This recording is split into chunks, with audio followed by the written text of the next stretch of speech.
الحمد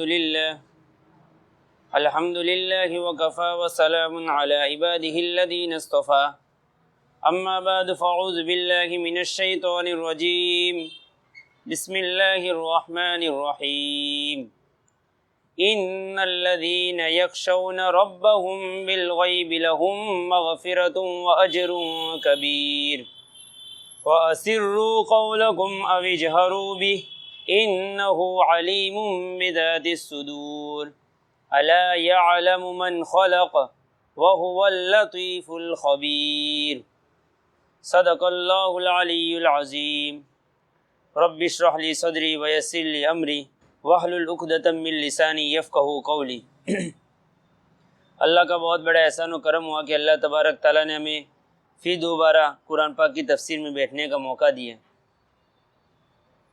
سورہ ملک کی تفصیل چل رہی تھی۔ اس سے پہلے والے ہفتے میں یا جس وقت یہ سورہ ملک کی تفصیل کی گئی اس وقت اس کا ایک رکوع الحمدللہ ہو چکا تھا۔ سورہ ملک جو ہے اس سورہ ملک کا ایک نام ہے سورہ مانیہ اور ایک دوسرا نام ہے سورہ منجیہ، جو میں نے پہلی تفسیر میں بھی بتایا تھا، اور یہ نام رکھنے کی وجہ اس کی فضیلت ہے۔ مانیہ کا مطلب ہے کہ عذاب کو روکنے والی۔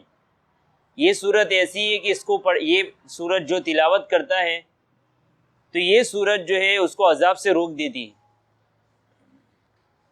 مانیہ منجیہ ایک نام ہے اس کا منجیہ۔ منجیہ کا معنی اس لیے اس کا یہ نام رکھا گیا ہے کہ منجیہ یعنی نجات دینے والی، قبر کے عذاب سے یہ نجات دے گی، قبر کے عذاب سے بچا دے گی۔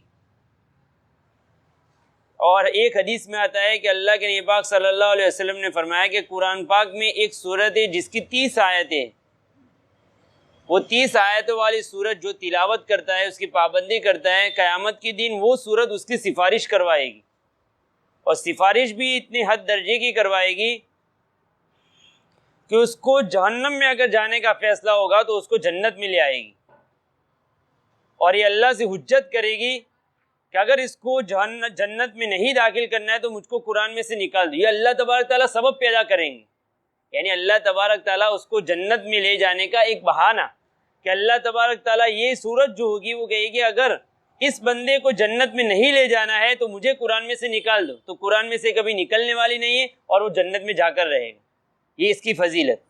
اس کی ایک فضیلت میں یہ بھی آتا ہے کہ اللہ کے نبی پاک صلی اللہ علیہ وسلم کبھی بھی نہیں سوتے تھے جب تک کہ سورہ ملک اور الف لام میم سجدے کی تلاوت نہ کر لے۔ اس سے معلوم ہوا کہ بہت اہمیت والی صورت ہے۔ ایک فضیلت یہ بھی بیان کی گئی تھی کہ اللہ کے نبی پاک صلی اللہ علیہ وسلم نے کہا کہ میری یہ خواہش ہے، میری یہ چاہت ہے، آپ صلی اللہ علیہ وسلم کی یہ خواہش اور یہ چاہت ہے کہ ہر امتی کے دل میں سورہ ملک ہو، یعنی ان کو زبانی ہو، اس کو پڑھے، اس کی تلاوت کرے اور اس کے معنی اور مطالب کو سمجھے۔ یہ آپ صلی اللہ علیہ وسلم کی خواہش تھی۔ چنانچہ گزشتہ پہلے رکوع کی تفسیر ہوئی تھی، اس کا میں مختصر خلاصہ بتلاؤں تاکہ آگے والی بات سمجھنے میں آسانی ہو۔ اللہ تبارک تعالیٰ نے پہلی جو سورت کے اندر، اس سورت کے اندر خاص طور پر اللہ کی قدرت کو بیان کیا گیا ہے اور قدرت کی نشانیوں کو سمجھایا گیا ہے۔ چنانچہ شروع کی جو آیت ہے اس کے اندر آسمان کی جو چیزیں ہیں کہ اللہ تبارک تعالیٰ نے 7 آسمانوں کو کس طریقے سے بنایا، اس کو پوری تفصیل سے بیان کیا۔ پھر اللہ تبارک تعالیٰ نے آگے کافروں کا انجام بیان کیا کہ اتنی ساری نعمتوں کو استعمال کرنے کے بعد، اللہ کی قدرتوں کو دیکھنے کے بعد بھی انکار کرتے ہیں، ان لوگوں کی کیا سزا ہے۔ اس سزا کو اللہ تبارک تعالیٰ نے بیان کیا۔ یہ پہلے رکوع میں تھے اور پہلے رکوع کے اختتام میں، یعنی جہاں ختم ہو رہا ہے وہاں پر ہم پہنچے تھے۔ قرآن کا ایک انداز یہ ہے کہ جہاں پر بھی کافروں کا تذکرہ ہوتا ہے، جہاں پر جہنمیوں کا تذکرہ ہوتا ہے، وہاں پر اللہ تبارک تعالیٰ جنت والوں کا بھی تذکرہ کرتے ہیں تاکہ مومنین کو اطمینان ملے۔ چنانچہ اس کا تذکرہ آج کی صورتوں میں، آج کے آیتوں کے اندر بیان کیا جائے گا۔ ان الذین یخشون ربہم، بے شک وہ لوگ جو اپنے رب سے بن دیکھے ڈرتے ہیں، اپنے رب کو دیکھا نہیں ہے اور اپنے رب سے ڈرتے ہیں، لہم مغفرۃ واجر کبیر، ان کے لیے مغفرت ہے اور بڑے اجر کا وعدہ ہے۔ اجر کبیر، ان کو بڑا اجر ملے گا۔ یہ اللہ تبارک تعالیٰ نے جو جنتی لوگ ہیں ان کے لیے ایک مختصر آیت کے اندر ان کا پورا اجر بیان کر دیا کہ جو لوگ اللہ تبارک تعالیٰ سے بن دیکھے ڈرتے، اس کی تفصیل میں بیان کیا کہ وہ چھپ کر خلوتوں میں اللہ تبارک تعالیٰ کے سامنے گڑ گڑا کر روتے ہیں، راتوں کے اپنی نیند قربان کر کے اللہ کے سامنے کھڑے ہوتے ہیں۔ وَأَمَّا مَنْ خَافَ مَقَامَ رَبِّهِ وَنَهَى النَّفْسَ عَنِ الْهَوَىٰ، جنہوں نے اپنے نفس کو کچل دیا اور شیطان کو انہوں نے پیچھے چھوڑ دیا اور انہوں نے اللہ کے سامنے کھڑے ہونے کو پسند کیا۔ وَأَمَّا مَنْ خَافَ مَقَامَ رَبِّهِ وَنَهَى النَّفْسَ عَنِ الْهَوَىٰ فَإِنَّ الْجَنَّةَ هِيَ الْمَأْوَىٰ، ان لوگوں کا ٹھکانہ جنت، ان لوگوں کے بارے میں کہا جا رہا ہے۔ اور یہاں پر ان لوگوں کا تذکرہ ہے، تفسیر ابن کثیر میں یہاں پر ایک حدیث لکھی ہے کہ قیامت کے دن جبکہ کوئی سایہ نہیں ہوگا، ایسے موقع پر اللہ تبارک تعالیٰ 7 لوگوں کو، یعنی 7 طریقے کے لوگوں کو اللہ تبارک تعالیٰ اپنے عرش کے سائے میں کھڑا کریں گے اور ان کی حفاظت کریں گے۔ ان میں سے ایک وہ لوگ بھی ہوں گے جو جوانی کے اندر اللہ تبارک تعالیٰ کے سامنے گڑ گڑا کر عبادت کرتے ہیں، ایک وہ جماعت بھی ہوگی جن کو عورتوں کا حسن و جمال سامنے آتا ہے لیکن اس کے باوجود بھی اپنے رب سے ڈر کر اپنی نگاہوں کو جھکا دیتے ہیں، ان لوگوں کو بھی اللہ تعالیٰ سایہ دیں گے۔ اور جو لوگ مسجدوں کو آباد کرنے والے ہیں، مسجدوں کو نمازیوں سے بھرنے والے ہیں، مسجدوں کو آباد کرنے والے ہیں، اللہ تبارک تعالیٰ ان لوگوں کو بھی ایسے سایے کے اندر کریں گے۔ اور ایک وہ جماعت بھی ہوگی کہ وہ اس طریقے سے صدقہ کرتی ہے کہ اس کے بائیں ہاتھ کو بھی معلوم نہیں ہوتا ہے۔ یہ چھپ کر صدقہ کرنے والے، چھپ کر اعمال کرنے والوں کو بھی اللہ تبارک تعالیٰ عرش کے سائے میں رکھیں گے۔ ان کے متعلق کہا گیا لہم مغفرۃ، ان کے گناہوں کو اللہ تعالیٰ معاف فرما دیں گے، واجر کبیر، اور بڑا اجر ان کے لیے مقرر کیا گیا ہے۔ اب اللہ تبارک تعالیٰ آگے بیان کر رہے ہیں کہ ہم جو بھی نقل و حرکت کر رہے ہیں، حتیٰ کہ ہم جو چھپ کر باتیں بھی کر رہے ہیں، ہر چیز کو اللہ تبارک تعالیٰ جان رہا ہے، دیکھ رہا ہے، سن رہا ہے۔ وَأَسِرُّوا قَوْلَكُمْ، تمہارے چھپ کر کی ہوئی باتوں کو بھی سنتا ہے، وَأَوِجْهَرُوا بھی، اور زور سے جو باتیں کہی جاتی ہے اس کو بھی اللہ تعالیٰ سنتا ہے۔ یہ آیت اس وقت پر نازل ہوئی کہ کچھ کفار لوگ ایک ٹولی بنا کر، ایک جماعت بنا کر بیٹھے ہوئے تھے اور آپ صلی اللہ علیہ وسلم کے بارے میں بری بری باتیں کر رہے تھے۔ تو اچانک اس میں سے ایک آدمی نے کہا کہ اے آہستہ سے باتیں کرو، محمد کا خدا سن لے گا۔ یعنی ان کا یہ کہنا تھا کہ آہستہ باتیں کریں گے تو نہیں سنے گا۔ تو ایسے موقع پر یہ آیت نازل ہوئی وَأَسِرُّوا قَوْلَكُمْ، تم چھپ کر باتیں کرو یا زور سے باتیں کرو، اللہ تبارک تعالیٰ تو وہ ذات ہے إِنَّهُ عَلِيمٌ بِذَاتِ الصُّدُورِ، تمہارے دل کی بھیدوں کو بھی جانتا ہے۔ ابھی دل میں اس کا خطر بھی نہیں گزرا ہے، ابھی تمہارے دل میں وہ بات آئی بھی نہیں، آنے سے پہلے اس چیز کو جانتا ہے کہ کیا چیز اب آنے والی ہے۔ إِنَّهُ عَلِيمٌ بِذَاتِ الصُّدُورِ، وہ تو دلوں کے بھیدوں کو جاننے والا ہے۔ تو اس طریقے سے ہم کو بھی نصیحت کی گئی کہ آدمی کوئی بھی بات اپنی زبان سے نکالے کسی کو تکلیف دینے والی نہ ہو کہ میں بول کر چھوٹ گیا، ایسا نہیں، اللہ تعالیٰ ہر چیز کو جاننے والا ہے۔ إِنَّهُ عَلِيمٌ بِذَاتِ الصُّدُورِ۔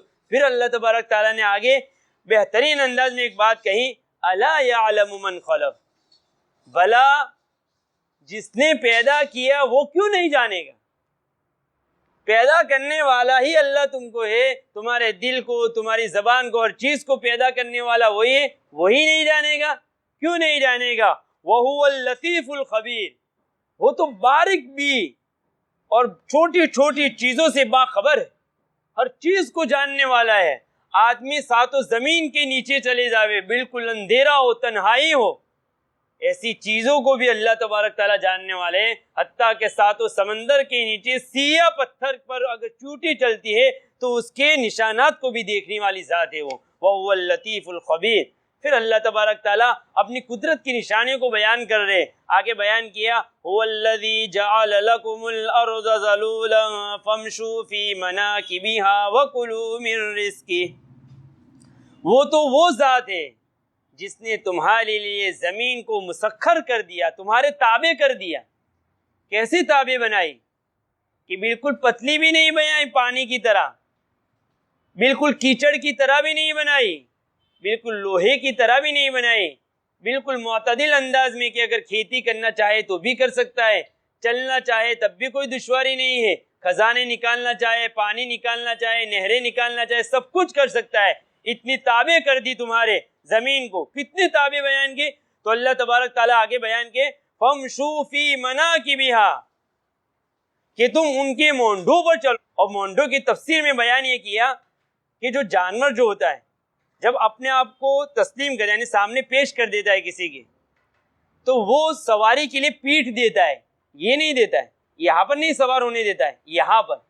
لیکن زمین تو تمہارے اتنے تابع ہو کر آئی کہ وہ تو یہ کہہ رہی ہے کہ تم مونڈوں پر چلو, کہ یہاں پر بھی چلو, تم کو جو کرنا ہے میرے ساتھ کرو. حتیٰ کہ زمین کے کلیجہ سونا اور چاندی وہ بھی تم نکال کر کھا جاتے ہو اور استعمال کرتے ہو, پھر بھی وہ کچھ نہیں کرتی, اتنے تابع ہے. تو یہ اللہ تبارک تعالیٰ کہ ہم نے اس کو تابع بنایا, یہ اللہ نے بنایا تو ہوا. تو اسی کو اللہ تبارک تعالیٰ نے اس نعمت کو بیان کیا فَامْشُوا فِي مَنَاكِبِهَا کہ تم اس کے مونڈوں پر چلو. اس کی ایک تفسیر میں یہ بیان کیا کہ اس کے مونڈوں یہ زمین کے پہاڑ ہے. پہاڑ جو ایسے لگتے ہیں کہ گویا کہ اس کے مونڈے یعنی جو اونچے لگے ہوئے ہیں اس کے اوپر چلو. چل کر کیا کرنا ہے؟ وَكُلُوا مِن رِزْقِهِ اور ہم نے جو اس کے اندر رزق چھپا رکھا ہے اس کو تلاش کرو اور تلاش کر کے اس کو کھاؤ. یعنی کہ زمین میں رزق کو تلاش کرنے کے لیے چلو پھرو. وَكُلُوا مِن رِزْقِهِ اللہ تبارک تعالیٰ اسباب اختیار کرنے کا بھی کہہ رہے کہ سبب اختیار کرو, لیکن اس رزق کے چکر میں تو مجھے یاد کرنا مت بھول جانا. جب بھی کوئی نعمت ملے, اگر پانی مل گیا اللہ کا شکر ادا کرو الحمدللہ, کھانا مل گیا اللہ کا شکر ادا کرو, تمہیں کوئی بھی نعمت ملے تو اللہ کا شکر ادا کرو. کیوں؟ وَإِلَيْهِ النُّشُورُ تم سب کو ہماری طرف آنا ہے, دوبارہ زندہ ہونا ہے اور حساب دینا ہے.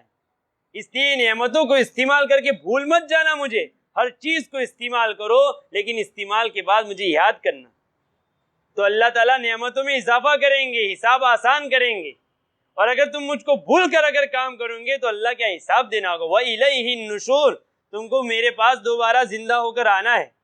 لیکن اگر پھر بھی تم ان باتوں کو نہیں سمجھے تو اللہ تبارک تعالیٰ کہہ رہے کیا تم مطمئن ہو گئے, کیا تم بے فکر ہو گئے اس بات سے کہ وہ ذات جو آسمانوں میں ہے وہ اس بات پر قادر ہے کہ تم سب کو زمین میں دھسا دے. ان یخسف بکم الارض کہ تم اگر نافرمانی کرو تو یہ مت سمجھو کہ اللہ نہیں دیکھ رہا ہے. اللہ دیکھ رہا ہے لیکن ڈھیل دے رہا ہے کہ آج نہیں, کل نہیں, پرسوں نہیں, میرا بندہ میرے دربار میں آئے گا اور توبہ استغفار کرے گا. حالانکہ اللہ اس بات پر قادر ہے کہ ان یخسف بکم الارض زمین میں تم کو دھسا دے اور زمین کو حکم کرے کہ زمین تھر تھرائے, جس کے نتیجے میں زمین پوری کی پوری تمہارے اوپر اور زمین کے نیچے تم چلے جاؤ. فَإِذَا هِيَ تَمُورُ تھر تھراوے جس کے نتیجے میں تم زمین کے نیچے چلے جاؤ. پھر آگے اور بیان کیا ام امنتم فی السماء ان یرسل علیکم حاسبا کیا تم اس بات سے مطمئن ہو گئے کہ اللہ تبارک تعالیٰ اس بات پر قادر ہے کہ آسمانوں سے پتھروں کی بارش برسا دے جس کے نتیجے میں تم سب خاک ہو جاؤ. فَسَتَعْلَمُونَ كَيْفَ نَذِيرٌ پھر تم عنقریب جان لوں گے, پھر تمہیں پتہ چل جائے گا کہ ہمارا ڈرانا کیسا ہے. ابھی تم کو سمجھایا جا رہا ہے طرح طریقے آیتیں لا کر تم کو یہ باتوں کی نصیحت کی جا رہی ہے, لیکن اگر تم نہیں مانو گے تو اللہ تبارک تعالیٰ ان باتوں پر قادر ہے. فَسَتَعْلَمُونَ كَيْفَ نَذِيرٌ پھر تم کو پتہ چل جائے گا کہ اللہ تبارک تعالیٰ کا ڈرانا کیسا ہے. اور اللہ تبارک تعالیٰ یہ چیزیں کر چکے, یہ نمونے بتا چکے. پہلے زمین میں دھسانے کا جو نمونہ ہے وہ قارون کے ذریعے سے ہم کو بتایا گیا کہ قارون کو اپنی دولت پر, اپنے گمن, اپنی بادشاہت پر گمن تھا, فخر تھا. اللہ تبارک تعالیٰ نے اس کو زمین میں دھسا دیا. اللہ تبارک تعالیٰ نے آسمان سے قوم لوط پر پتھروں کی بارش برسائی ہے. اللہ تبارک تعالیٰ نے پھر آگے اسی طریقے سے ہواؤں کو چلایا ہے. قوم عاد پر اللہ تبارک تعالیٰ نے 7 دن اور 8 رات مسلسل ہواؤں کو چلایا ہے اور اس قوم کو برباد کیا ہے. تو اللہ تبارک تعالیٰ اس بات پر قادر ہے. پھر اللہ تبارک تعالیٰ اسی بات کو سمجھا رہے ہیں وَلَقَدْ كَذَّبَ الَّذِينَ مِن قَبْلِهِمْ تحقیق کہ ان سے پہلے بہت سو قومیں آئی اور انہوں نے ہماری بات کو جھٹلایا. تو ان کا جھٹلانا کیسا رہا؟ فَكَيْفَ كَانَ نَكِيرٌ انہوں نے ہماری بات کا انکار کیا تو تم نے دیکھ لیا کہ ان کے ساتھ کیا انجام ہوا. تو یہ انجام سے تم بے فکر مت ہو جاؤ. اللہ تبارک تعالیٰ نے ہمیں ڈھیل دی ہے. پھر اللہ تبارک تعالیٰ اپنی قدرت کی ایک اور نشانی بیان کر رہے ہیں کہ اللہ تبارک تعالیٰ کی قدرت آسمانوں میں بھی ہے, زمینوں کے نیچے اور زمین کے اوپر بھی ہے، اور تیسرے نمبر پر بیان کر رہے کہ جو زمین اور آسمان کے بیچ کا جو حصہ ہے، فضا ہے، اس پر بھی اللہ کا کنٹرول چلتا ہے، اللہ کی قدرت چلتی ہے۔ اسی بنا پر دو اولم یروا الی الطیر فوقہم صافات ویقبضن، کہ پرندے جس کو تم آسمانوں کے اوپر دیکھتے ہو اپنے پروں کو پھیلاتے، اپنے پروں کو سمیٹتے، ان کو آسمانوں کے اوپر کون تھامے ہوئے؟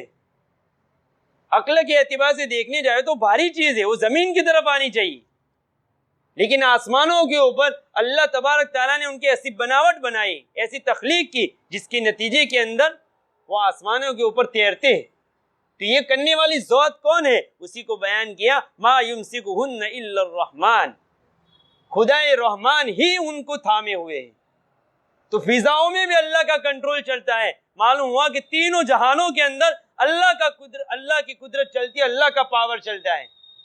تو آدمی کو ان چیزوں کو دیکھ کر اللہ کے سامنے جھک جانا چاہیے اور اللہ کے احکام کے مطابق اپنی زندگی کو بسر کرنی چاہیے۔ انہ بکل شیء بصیر، بے شک وہ ہر چیز کو دیکھنے والا ہے، ہر چیز پر اس کا کنٹرول ہے، ہر چیز کو دیکھ رہا ہے، اس لیے ہماری نقل و حرکت کو بھی دیکھ رہا ہے، ہماری باتوں کو بھی سن رہا ہے۔ اس لیے آدمی جو بھی کام کرے تو پہلے یہ سوچے کہ میرا رب مجھے دیکھ رہا ہے۔